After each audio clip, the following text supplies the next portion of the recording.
Hey everybody, this is Brad from Johnson Small Engines. I'm putting this video up for a customer up in Boston, Massachusetts. He's having a hard time with controls. This is a Craftsman 26-inch snow thrower with a quiet technology engine. It's a little confusing with the knobs on this engine. It does have all the signs up here on where everything's supposed to go. I'm just going to show you how to start the machine up in my basically opinion how to start it. First thing you want to do is check your oil, which is over here. And I want to show you something on this dipstick that's a little bit different with other dipsticks, is that this one here actually has two notches on the inside here and one notch on the inside here. And then if you look at the tube, it's two notches there and one notch there. You just want to make sure that you get these lined up in the correct position, because what I had in the past is people would put them on incorrectly and get them stuck, and then they couldn't get them back out again. And this one obviously looks perfect on the oil. So you just want to make sure you check your oil, make sure it's in there correctly and tightened up. Then you have your gas fill up here. Just make sure you have a full tank of gas. I know 100% that this has a full tank of gas.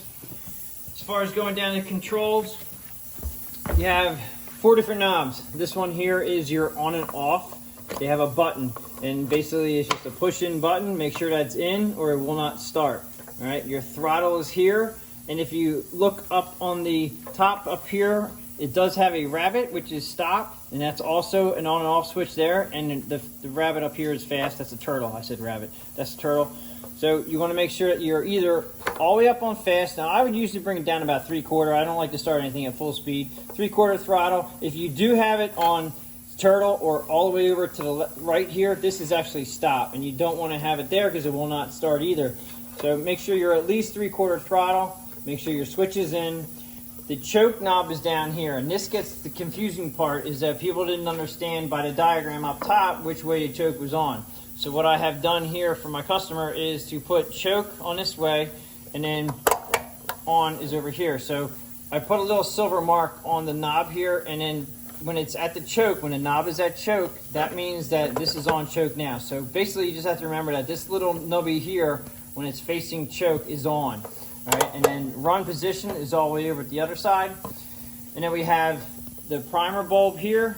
You're just going to usually prime that 2 or 3 times. Now, if your machine is running correctly, it should start within 3 or 4 primes. If it's really, really cold, it may take more. But we're going to have to put this back over to choke.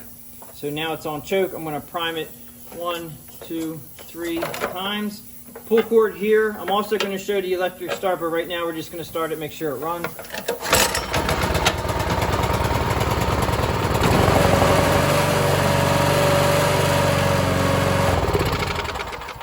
Okay, so it runs good. Up to the electric starter, it does have an electric starter. The machine should come with a cable, and the cable is approximately, this is your cable. I think this is like a 14 gauge cable. You don't want to go any longer than 10-15 feet max. All right, the electric starter is here, and these do draw a lot of amperage. You don't want to run like a 25-foot extension cord or a 50-foot. Just run what came with the machine. All right, and it's a 3-prong plug for the extension cord, and you're going to go around to the front of, this is the starter button here. This is the red button. It's an electric start. It's 120 volt. It's not battery. All right, so you're going to plug that in. Then you come over to your outlet and plug it in.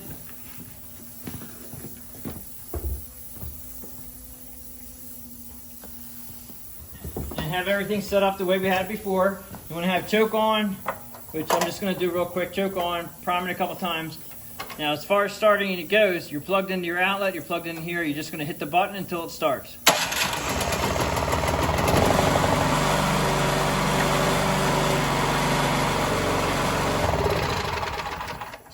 Okay, so that's pretty much all the starter does. All this starter does, it just turns the engine over. That's all that's there for. They make it electric, one, I guess because batteries are so heavy, like in lawn tractors, it would be just too much, on the machine itself to put a battery in here to have for a snowblower. So this is pretty convenient. Normally people store their machines in their garage or sheds. If you have power, just make sure you don't use an extension cord that is over 15 feet. I would definitely recommend between 10 and 15 feet, and 14 gauge is, I think, about the normal. But most of the time when you buy your snowblower, it should come with that cord. If it does not, any hardware store will do. Just make sure you get the right cord for it. If everybody liked the video, please give this a thumbs up. Thanks for watching and please subscribe.